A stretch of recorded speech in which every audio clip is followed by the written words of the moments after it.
ఈనాటి కార్యకర్తల సమావేశానికి అధ్యక్షత వహించిన సోదరులు మేఘనాథ్ సింగ్ గారికి, మల్రెడ్డి కోటారెడ్డి గారికి, రంగారెడ్డి గారికి, ప్రభాకర్ గారికి, శాలిని గారికి, ఇతర నాయకులకు, పెద్దలకు, సోదరీమణులకు అందరికీ కూడా నా హృదయపూర్వక నమస్కారాలు. ఈరోజు మనం ముఖ్యంగా కలుసుకున్న సందర్భం, మనకి 9 రోజులే ఉంది. ఆ 9 రోజుల్లో ఎన్నికలు రాబోతున్నాయి.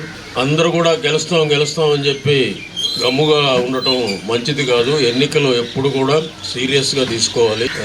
మనకి ఇన్నర్ భావాలు మనకు తెలియదు. మనం ఏ ఇంటికి పోయినా కూడా మీకే అంటారు, కానీ మీకు వేయమని చెప్పే ఇల్లు ఒక్కటి కూడా తారసపడదు.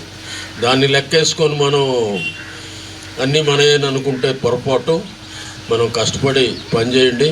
మీకు తప్పకుండా మీ డివిజన్ అభివృద్ధికి మీ అందరికీ కూడా మేము అండగా ఉండి మీ అన్ని కార్యక్రమాల్లో మీకు భాగస్వామ్యం కల్పించి నేను చేయగలిగినంత మీ డివిజన్కి తప్పకుండా చేస్తాను. నేను ఎక్కడున్నా కూడా పనిచేశాను. ఎక్కడ కూడా తగువులు తంటాలు వాటికి పోయే పరిస్థితి ఉండదు. కేవలం అభివృద్ధి మీదనే మన కాన్సన్ట్రేషన్ ఉంటుంది.